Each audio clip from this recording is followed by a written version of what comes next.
We don't pretend to have all the answers. We're simply trying to have an honest look at the world to get you to prepare and to better be informed with what's going on in the world. Please spread this message to all your friends and family, as it's human intelligence that is trying to get snuffed out in this world. They want you quiet, they want you compliant and decadent. The elite organizations have deemed you useless. Are you going to get involved? Are you going to cower in fear and wait for your time? There's one thing that's guaranteed for every living specimen on this planet, and that is our time is limited on this earth. We have a chance right now to assert our will into the future, but we can't do that on the sidelines. It's time to step into the arena and interface with our destiny. I'm Joshua Michael, and you're listening to Non-Compliant America. It's better to die on your feet than live on your knees. Breaking through the censorship and delivering raw, unedited content, it's Joshua Michael with Non-Compliant America. Welcome, folks. It's Joshua Michael with Non-Compliant America here in FEMA Region 10. And boy, are things heating up right before the election. Things are getting really serious. We have a very, very special guest today. We're very honored to have him getting in, talking about a lot of the medical overreach and the medical institutions, ways you can fight back, ways you can combat. He's doing some phenomenal work with people that been vaccinated, that have had a lot of the exposure to the COVID nonsense. And he's just one of the ground fighters out there, the warriors.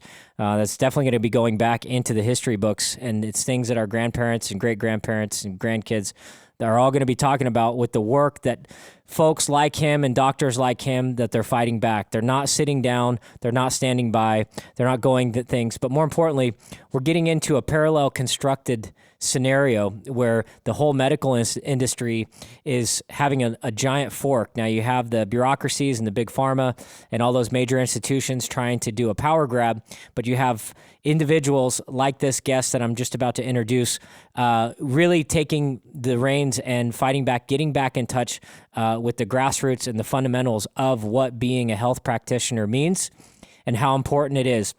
So without further ado, we have Dr. Ealy, the one and only, one of the best representatives, greater representatives in the community for the medical industry, out representing Oregon, talking to people all over the world, helping combat against the COVID narrative and the nonsense that's going on. And as you know, with the CDC making this overreach, getting ready to try to force vaccinate kids and all the put it into the immunization schedule, they're trying to add COVID-19. Now, the CDC has got a 15-0. They just voted it on Thursday.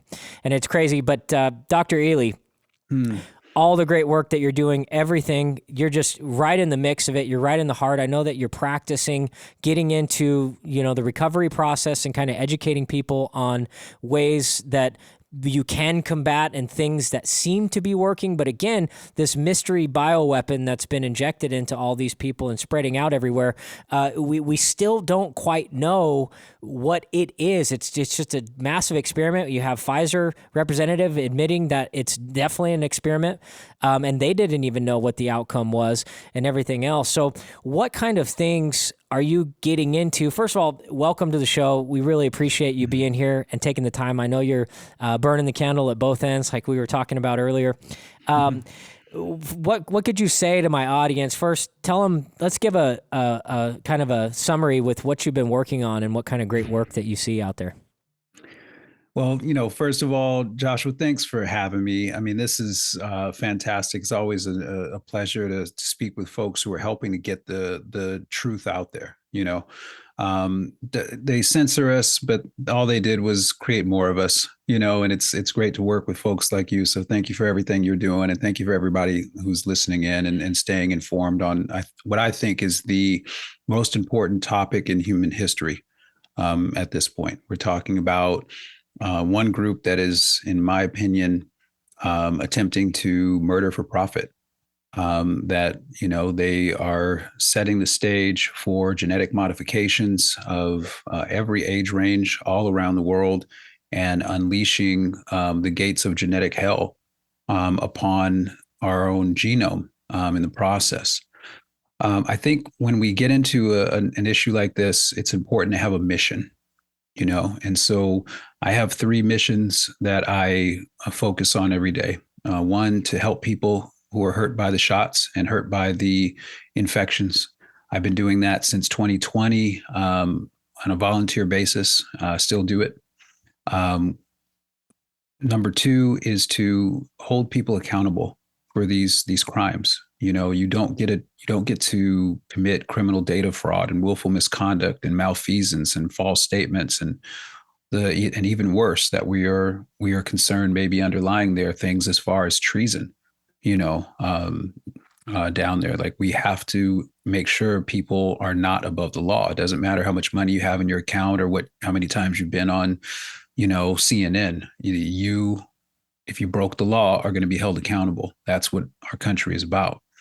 And the third thing is, and I think this is right there with the first two. I shouldn't say any one is more important than the other, but to make sure this never happens again.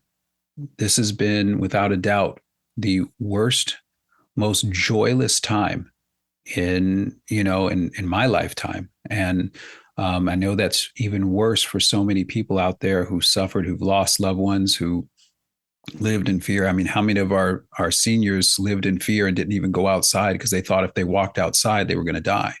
They put on a mask and felt like they were being protected, and the mask wasn't doing anything at all for them except to prevent them from being able to breathe. How many people were in nursing homes? Our seniors were in nursing homes and didn't get the care that they paid for and deserved, and died as a result of that, but were called COVID deaths. How many kids committed suicide because they were in complete despair after being locked down and forcibly separated? I mean, we had situations where they were actively, I saw pictures of wood being put into basketball hoops so kids couldn't go out to the park and play, and taping off entire playgrounds and things like that, just to make sure that people were afraid and compliant. And I think when you live through that kind of time period, if somebody had told you that was possible before it occurred, you'd say, no, that's not possible. People wouldn't go for that. But then, having lived through it, you realize that you can get a lot done with fear tactics, which is a little disconcerting. So what we're doing is focusing on those three fronts. And on the first one, I just gave a lecture at a Sedona conference, really privileged to do so, on fasting, autophagocytosis, and DNA repair. There's a lot going out there right now. A lot of doctors are saying that these genetic modifications for people who've been modified by the shots are permanent. I respectfully disagree with that. I think the body is designed to heal, and the peer-reviewed literature supports that. It's just, what do we have to do to help the body engage those deeper healing aspects of what's going on in the cell? That's what I'm teaching about a lot now. And we actually have some cases that have resolved based upon the work that we've done. So we're, I think, a little further along than some groups out there. And I hope there are other groups that will pick up and attempt to try to replicate our work and continue to collaborate and share information. We have to be in the business of doing what's right now. And that's not an ego-driven thing. Go ahead. Oh, I was just going to say, and that's just it, is, not only is it important to address a lot of the health concerns and the physical health aspects, but there's also a mental health attachment. I think that you're kind of getting into that with the effects of what has happened over these past couple of years, just the mental strain in itself. If you have a newborn baby, a newborn child that you don't engage with and you isolate it, it will die. If you have that lack of engagement and that isolation that's happening, that's also creating a whole nother wave of potential diseases and things that are happening from that. So it's just a quadruple whammy that's being embargoed on us. And it's really great that you're able to have a voice and be able to address the people out there and say, hey, listen. And I think the most important thing that you can ensure anybody is to get away from that fear and to grow beyond that fear and to say, hey, we do have a cure. We do have things that are working.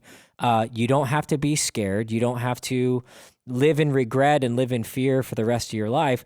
That in itself, you can break chains and break away, and potentially just feeling good mentally is going to open massive doors physically in this healing process and everything else. I didn't mean to interrupt, but I just... No, it's your show. You can interrupt me as much as you want. Absolutely. But that's just a big thing, and you touched on it with saying that it's permanent. And I think that's part of that mental...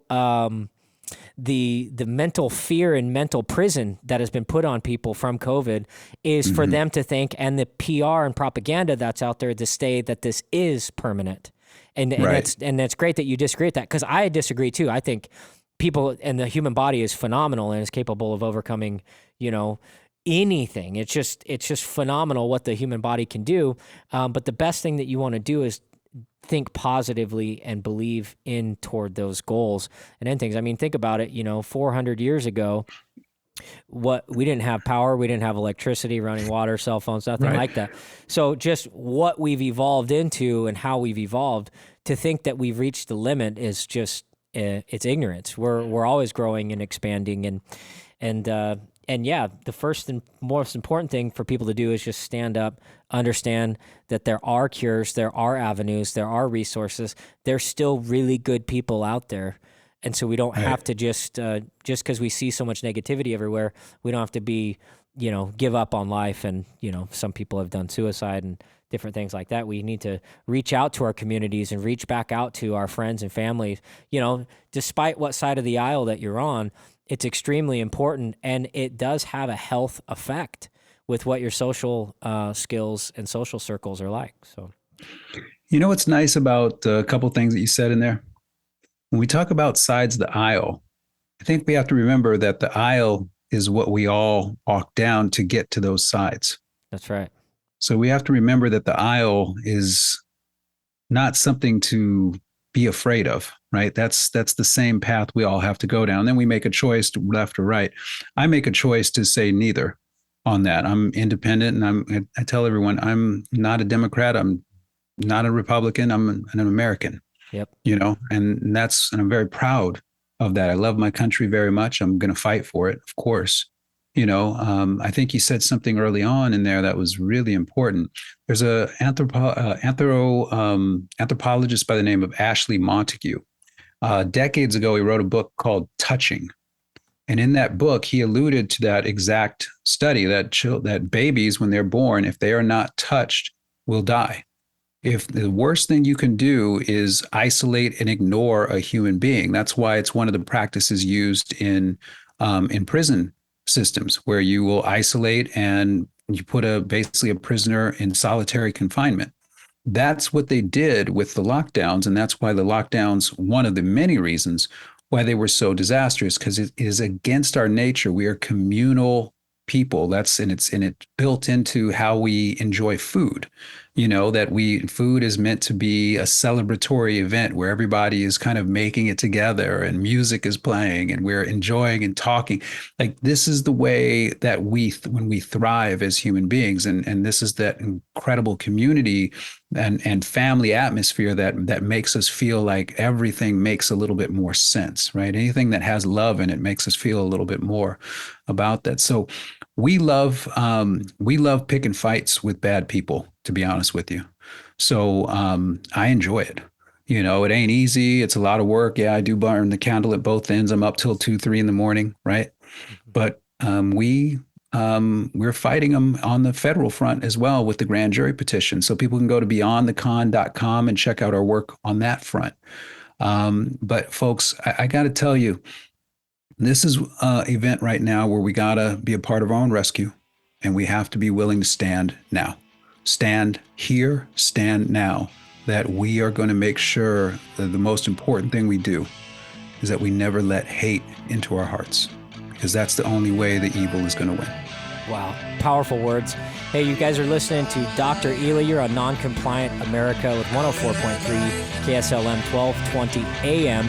First segment, powerful report. We're going to dive in a little bit more on the next segment. Coming out, stick with us.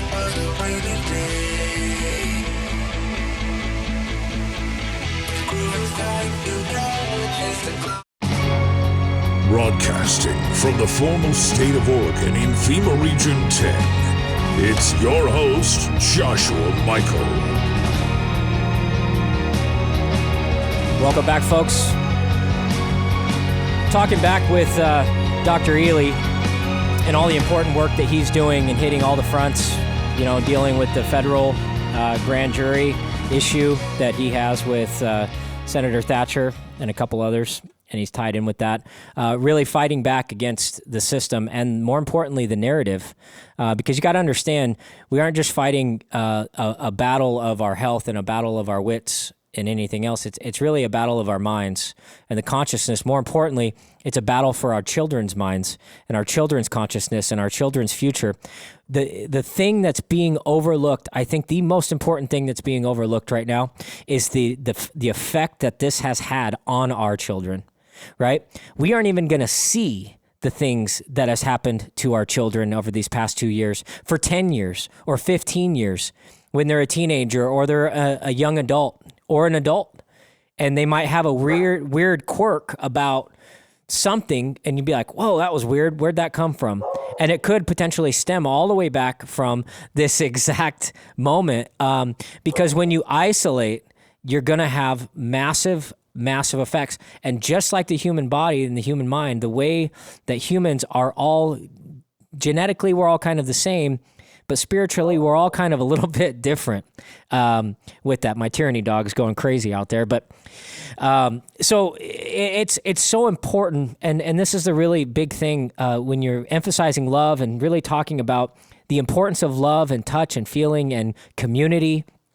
All of those things is what separates us from the rest of the herd out there in this planet, right? We all breathe the same air. There's 14,000 feet of breathable oxygen. We have a very skim surface of functioning in life and just this beautiful opportunity that we have to live and prosper. So in that, not sure what he's laughing at, barking at there, but it's one of those things that I think in the process of healing, not only is important to get the proper medication and the proper support and nutrition, sleep, everything else, but just that sense of community is almost equally as important in the therapeutics. And the open door red carpet that you guys have and all of you beautiful doctors that are out there just fighting the good fight and really getting in the forefront and getting in the weeds despite what kind of pressures that are associated with that, because we all know, and I'm sure you guys don't want to talk about it or like to talk about it, but we all endure a certain sense of pressures in our society, especially you as yourself. I remember you years ago with us when there were 14 people in the crowd there, and you're up there talking about this research and things back when COVID was brand new and just pioneering these things. It's just phenomenal, but it really demonstrates a sense of character, but also where your heart truly lies and how you care about humanity and care about people. And Doctor, we just absolutely thank all the work that you're doing. We thank you in just for the contribution that you're having to this world. It's really the doctors and people like you, like us, like our community, like our listeners that are standing up and demonstrating, hey, you can take away everything in our life, but I'm still going to do what's right. And just those fundamentals. And so thank you for that. But we were talking about this new COVID-19 mandate for kids and kind of the effects. So you've been actively engaged with people that have taken the vaccine, maybe they have vaccine remorse, and you have a whole medical procedure and process for that. Could you tell us a little bit about that and the kind of successes and things that you're enduring to that? Yeah, absolutely. First and foremost, we're going to let everybody know that starting on November 1st, to every Tuesday, 1 p.m. Pacific, we're going to be hosting now a free question and answer clinic for people who are injured by the shots and people who have long COVID. I will be on for 1 hour. We'll be discussing at maximum one case a day, but we'll also be taking as many questions as we can, start pointing people in the right directions that we've seen be successful. That's so you go to energetichealthinstitute.org and we'll have an announcement up about that next week. Space is limited. I think it's limited to the first 100 people. So hopefully we fill the room, and it's a hard to get into, but we will record them as well. And we'll post them on our new Rumble channel so people can have access to this. We have to start helping people that are hurt. There's no doubt about this. We can't wait anymore on this. I've spent the last year really year and a half working with people who've gotten the shot and started having moderate to severe adverse events as a result of it. We've worked with people who've been completely disabled and I still do work with people who are completely disabled and now wheelchair bound and have lost control of their bladder, their bowels, on a regular basis. Number of metabolic conditions that we've seen, fatty liver all the way through. I mean, we've seen neurologic issues, liver issues, a lot of cardiovascular issues, a lot of blood issues. I mean, this is the first place where it's showing up. The damage from the spike protein is really showing up. Is in the blood, whether it's red blood cells clumping together or white blood cells immune cells being completely dysregulated. This is where we see it happening first and foremost. And our suspicion is that is going to ultimately result, as I think we're starting to have a conversation on, in a acceleration of cancers in people under 50 years of age. When you look at some things, it's important to understand the daunting task that's in front of us, but also to take solace that the body is designed to heal. And so our premise right off the bat, and this has always been my premise, I've been teaching natural medicine and holistic nutrition and things of that nature for over 20 years, 23 years now. Our premise is that the body is designed to heal. So if we understand that, we have to get down to the cell level. So we just released a course called The Art of Cellular Healing, and it was inspired by people who've been injured for the shot. We get emails every day from all around the world of people in desperate need. So I said, we can't get to everybody, but we can start educating them on how to be part of their own rescue. So we put together a course called The Art of Cellular Healing. You can access it. We'll tell everybody, put in IAMEHIAMAZING. As a promo code, you'll get $100 off that. It's incredibly cheap. It's a couple $1,000 class that we're releasing for, I think, $199 or something like that. We just want people to get it. And then the money that comes in, Joshua, that money that comes in goes to help people who are really hurt but can't afford it. So we're doing everything we can to recycle those dollars. I love it. Thanks, Doc. Stand by. We're just going to real break real quick. Got it.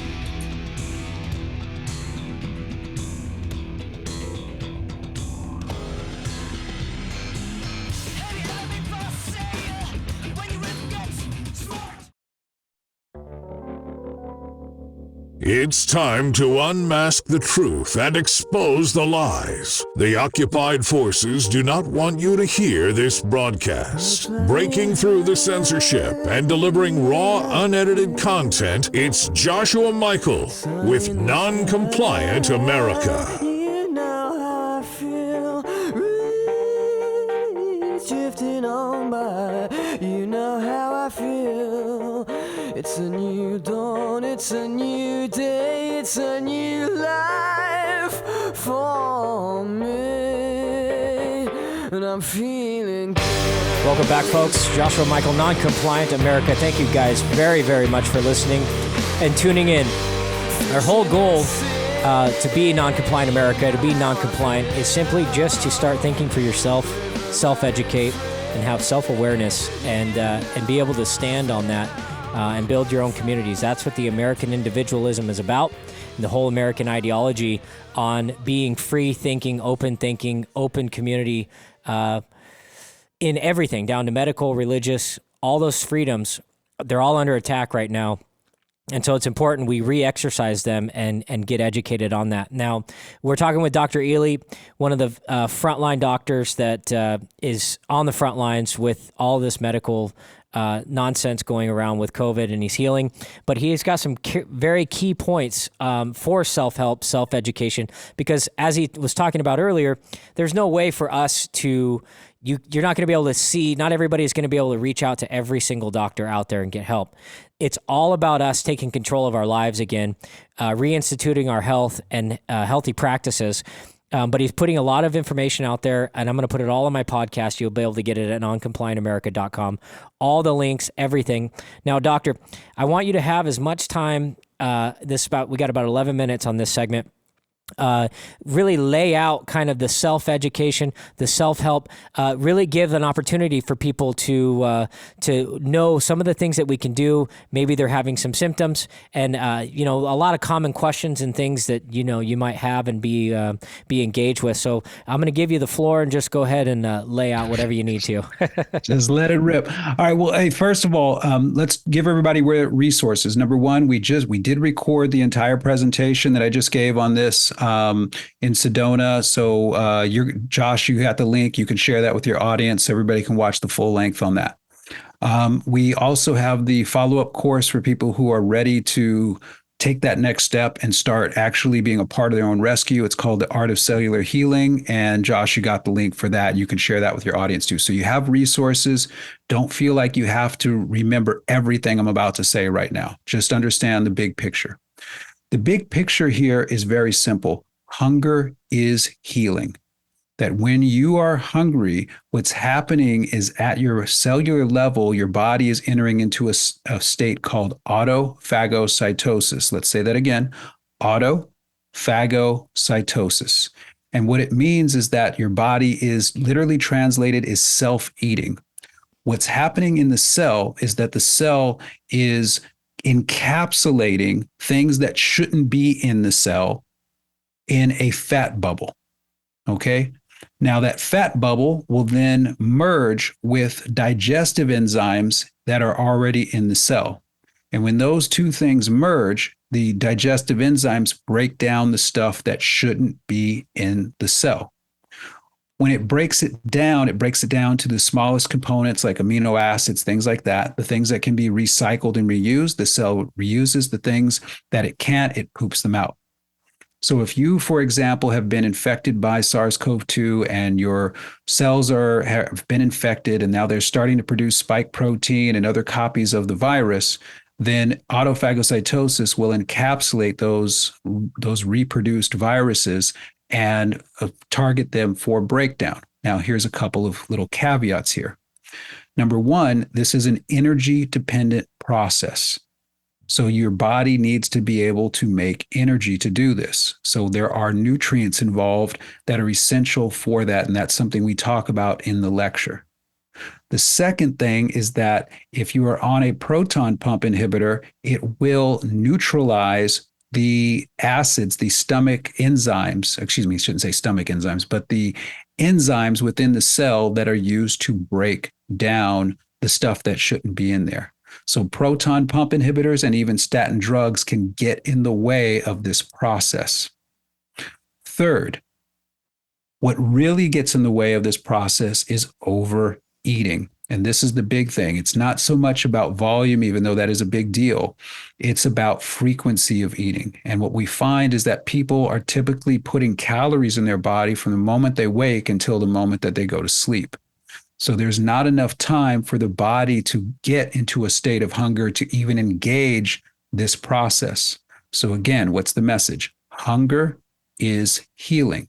You have to allow your body to be hungry every day to engage this very advanced aspect of healing called autophagocytosis at the cell level. You have to be hungry. Hunger is the sign that it's actually engaging. So for those of you out there that maybe enjoy a little bit of cannabis, for example, we call it the munchies, right? Cannabis is the only known botanical medicine that can engage autophagocytosis. That's what the munchies are. But if you take some cannabis, hopefully edibilized, because smoking is not medicinal. I will say that to you again, smoking is not medicinal. Okay. If you are taking cannabis and you get the munchies, the key, if you want that flower, that beautiful gift of botanical medicine that cannabis is to work, that means when you get the munchies, your job is to not eat. Because as soon as you eat, you turn off autophagocytosis, you turn off the cellular healing. So the same thing is true of when you're fasting. If you're doing intermittent fasting for, say, Joshua, this has now become a very incredible topic for people. A lot of people are getting into this and saying, you know what, I'm only going to eat in an 8-hour window every day. I'm going to have 16 consecutive hours of not eating. This is something we cover in an 8-part series that I've been doing with Malcolm Out Loud on the American Out Loud platform. It's all free. When you talk about intermittent fasting and you go 16 consecutive hours, you may get anywhere from 2 to 4, maybe even as much as 6 hours of some beginning level autophagocytosis, some beginning level healing. What you don't get, though, unfortunately, with just doing intermittent fasting, Joshua, is DNA repair. DNA repair, which is essential for people who have been genetically modified, isn't going to really occur until you get into the 48 to 54 hours of consecutive 0 calories. So we have to do a prolonged, what we term clinical fast for that, at least 3 days in length. Now, here's the good news for everyone. We have several cases, but there's one that I highlighted in this video of a patient I worked with, sweetheart, who was very scared after getting the shot. She felt like she was dying. She was watching her body break down. She had gotten so bad. What was happening to her was the same thing we've seen for a lot of people, progressive loss of leg function. She reported she was having trouble even getting up and down the stairs at a certain point. Now, this is a very robust woman, strength trainer, everything, right? So for her to get the shot and then start losing function, muscular function, motor control is very terrifying, as it would be for anybody. We put her on a very rudimentary early form of what we're teaching now, where we had her doing nutrients for 11 straight days with some detoxification aspects in there as well. And then we put her on a 3-day fast. So for over 14 days, she's doing 11 days of nutrients, 3 days of water fasting, and then repeating that cycle. After 3 cycles, she started feeling way better. Really, she started feeling better by about the first fasting period. But by the end, she started feeling like, yes, I'm starting to hold some of these changes. So theoretically, what's happening at that point? She's becoming unmodified genetically. Yeah. Her body is getting into DNA repair and getting rid of the uploaded code into her nucleus, into her DNA. We did some additional cleansing with her, and now I'm happy to report it's been more than a year, and it's been more than, 15 or 16 months now since we really were working together. She's been able to maintain all of the gains that she got from this process. So we took the things we learned at this process and started applying it to more severely injured people. And the first thing that we learned was that they are in such a bad shape, the people who are severely injured by the shots, that we can't rush this into an 11-day, 3-day kind of thing. It's too much for them. That the first therapeutic goal has to be stabilizing their decline. These people are declining so rapidly that you've got to stalemate that decline before you can get into the next phase. So what we did was we developed a paradigm for how to approach this that all practitioners out there can follow. It's 3 stages. The first stage is called rejuvenation. Rejuvenation is a straight focus on getting the cells producing energy. It's super simple. It's something I've been teaching about for 23 years. Just get the cells producing energy, and the energy they produce starts to stabilize the system. When that's occurred, and that might take 28 days or more, but once that's occurred, then we move to stage 2. Stage 2 is we focus only on detoxification. And now what that's doing is helping the cell get the things out of there that shouldn't be there in preparation for stage 3. Stage 3 is regeneration. I got you. And regeneration is very simple. Autophagocytosis and DNA repair, prolonged fasting periods.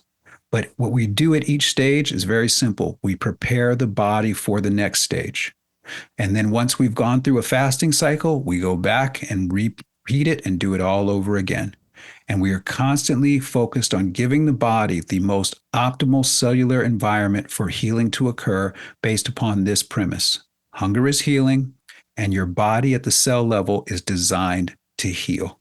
It's that simple. Wow. Phenomenal information. You're listening to Dr. Ealy. We're on Non-Compliant America. We got one more segment coming up.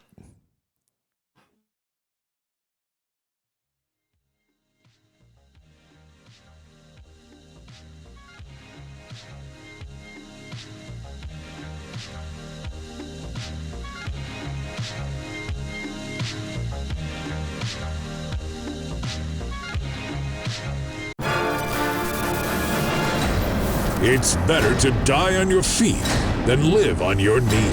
Broadcasting live, it's Joshua Michael.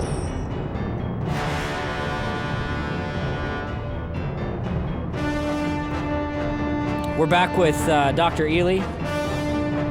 Phenomenal amount of information, just completely overwhelming. And as he talked about and how I was talking about, all of these links, everything's going to be available on my website at noncompliantamerica.com. On the link to this podcast and on this radio show, everything that you need to know about this process and the pathway to healing, the road to healing.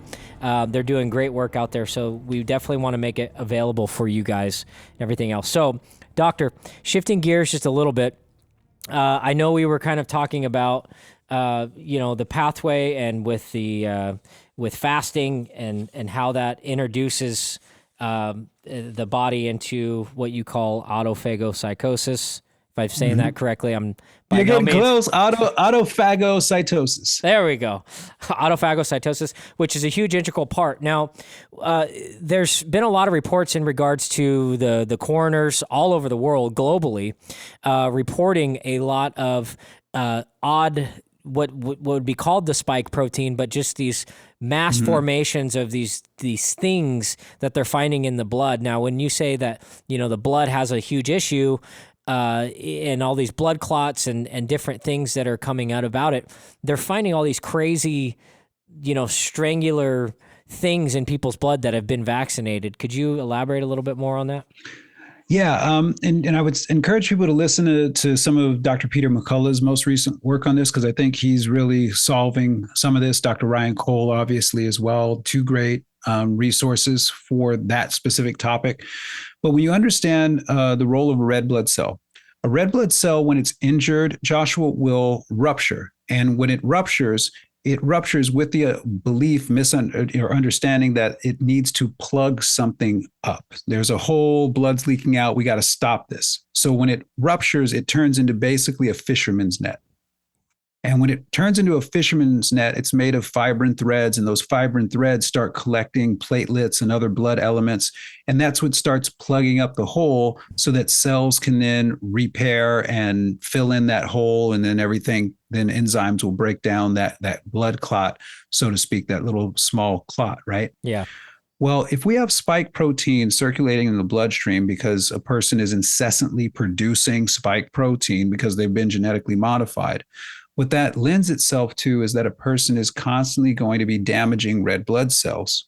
And if red blood cells start to get damaged over and over again, especially over a period of time, and it becomes a chronic experience inside of the blood vessel, what's going to happen is red blood cells rupture. They form the little fisherman's nets. They start catching everything, but now they start aggregating, and these little clots, these little micro clots, become one big clot. Yeah.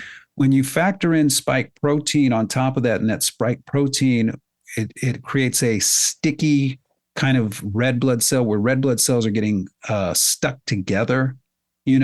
What that now leads to is the formation of these longer fibrin-based clots. And then, you start talking to people about the damage of the endothelial lining of the blood vessel, and how underneath there's a little bit thicker connective tissue, and how some of those proteins can leak into that mixture as well. And what we're suspecting, and Ryan Cole would definitely be the authority on this, but what we're suspecting is that combination of all of those factors is what's leading to the blood clots. But what's the cause? Spike protein. And in this case, what's the cause? Incessant production of spike protein because people have been genetically modified. More importantly, they potentially aren't eating healthy and doing some of these things like fasting that can help benefit from that. Exactly. So really, it's kind of a glutton of everything, overindulgence of everything. And the fact is that it's once people start getting healthy, then they'll start understanding that they can take control of their life and everything else. So the other thing that I want to talk about is some other work that you've been doing, and this is on the America Out Loud website, talking about the 15 CDC members, because as we spoke earlier, and I really want to hit this home, because this you got to understand, when you're watching things on the news and you're seeing, Anthony Fauci or whomever on the news talking about these things, a lot of what they're saying is, yes, it's more just meant to stir you up and to distract you from what potentially is the root of the issue. And you point out in this, and this link will also be on my site, about the 15 people that actually voted to experiment on your children, and you have them posted. So it's important, and I commend you for this, because this is the kind of activism that I like, is things that are actually going to be effective. For example, when OSHA was overstepping on their regulations in Oregon, we helped organize going after the guy that actually wrote the fine. Right. So we didn't go after OSHA because they have a big bureaucracy. We went after the enforcers. And these are the guys on the ground actually enforcing, sitting in a room and voting on, basically experimenting on your children. These are the people. And you break down some of the USC codes that they're violating, and some Pfizer information and stuff. Could you talk a little bit about how people can fight back, say they didn't get the shot and they are healthy, and they just want to be able to contribute and do something we need to put some pressure on these guys, and they're overstepping on our children's lives. I mean, it's our children's future at stake. Could you talk a little bit about that? Absolutely. I'm a big Sun Tzu Art of War guy, right? And I think there's such tremendous wisdom in what he teaches, what he talks about. One of the things that I'm constantly looking at and assessing is strategy and tactics. Where are we leaving possible wins on the battlefield here? And I've felt for a long time, and I think I've finally gotten over this, is we have to stop blaming alphabet organizations and buildings. We have to start exposing the people that are actually making the decisions. So I'm not here to say ACIP voted 15 no. No, ACIP didn't vote 15-0. 15 people that live among us voted 15-0. 15 people with obvious financial conflicts of interest that get purposely appointed to these positions so it can look like they're actually objectively arguing back and forth to find what the right thing is. No, these are all corporate captured people who are heavily involved with the pharmaceutical industry, who were put on that committee to make sure that when a vote like this came up, they voted in favor of it, but give the appearance that they argued back and forth, and that what they ultimately came to as a bunch of independent thinkers was a confirmation that unanimously something that is still definitively in clinical trial. Let me say this to everybody. You've got to get this. These shots are all still in clinical trial. You go to clinicaltrial.gov, you go to the NIH. All of these shots are still in clinical trial, in some clinical trials all the way until October of 2028. Children have a 99.998% recovery rate under 18, according to the CDC. And there is no evidence of safety. You see, the burden of proof isn't on us to prove that they harm. The burden of proof is on them to prove that they're safe. Varus gives us incredible warning signs that these are harming our children. We can go to the story of Ernesto Ramirez Jr., of Simone Scott, of Maddie DeGarry, and know that they are harming. So these aren't necessary. They're not safe. They're not effective. They don't prevent any infection. We know that. I've done all the work on the breakthrough data. And to make matters even worse, they're all still in clinical trial. This is now violation of 45 CFR 46 and violation of basic ethic principles concerning the safe experimentation of medical products. And now they've just approved adding these 15 people, adding them to the childhood immunization schedule, even though they haven't been FDA approved. And people say, well, Comirnaty is FDA approved. Comirnaty is not in production, number one. We have seen 0 vials of it. Number two, Comirnaty was not approved by the FDA. It was conditionally approved in August of 2021. And when you read the letter, it shows that that conditional approval cannot be fully approved until the last clinical trial is completed. And now that is not until October of 2028. And guess what that clinical trial is based upon, Joshua? What's that? The study.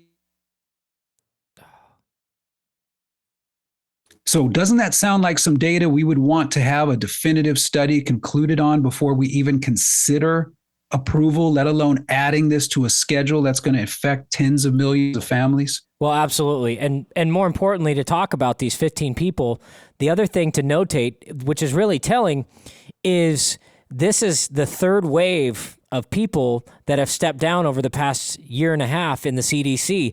These are not the end-all, be-all, die-hard people that have been overseeing this for the past couple years. You've seen the incremental kind of corruption just take over the CDC and this board to where they didn't recommend it for any children at all. Then they recommended it for under 16. Then they recommended it for under 5, and then the newest one they went to 6 months and over. It just, right. But there was a large vast of them were stepping down as this was going, as this ask. The better question is who is behind them asking for them and trying to move and push this agenda further? It's because we know the ball doesn't stop with them, right? It's the same thing. If we want the society to be run for the people, by the people, you got to get the corporate money out. You can't have these folks who are appointed into office have two masters. We, the people, are the masters. We're the ones that pay the bills, but they are taking money from us and taking money from their corporate benefactors. That gives them two masters. And which master you think they're going to listen to more so? The people who have been proven themselves ineffective at holding them accountable, or the folks that are making them filthy rich? Yep. They're going to do it. So that's why I said enough of that. We're going to change tactics. No more blaming ACIP. No more blaming the CDC. We're going to go and show Americans how to contact these people who are making decisions that are going to affect your lives and your children's lives. No longer do they get to hide in plain sight. They are appointed to public positions. Then we are going to interact with them professionally, peacefully, and publicly. That's how it's going to work. That's right. Well, thank you very, very much for joining me today here, Dr. Ealy. We appreciate all your great work and everything else. Where's a place that somebody could contact you directly, or a site that they can go to reach you if they have more information on this? The hub of everything we're doing, go to energetichealthinstitute.org, and you can get a bunch of free stuff there as well. We are into giving. If you want to really stay tuned on the grand jury, go to beyondthecon.com. But I do think those are probably the two best places. If you want to listen to my loud butt every weekend, you can go to America Out Loud and check us out there, Energetic Health Radio. But if you just plug into the school site, energetichealthinstitute.org, you get access to all of that. You'll see everything that we're doing and laying out. And we would love to have you. And of course, we'd love to have you come and study with us, most importantly. I love it. Dr. Ealy, thank you again for all your good work, and God bless. God bless you too. Thank you, Joshua. Thanks.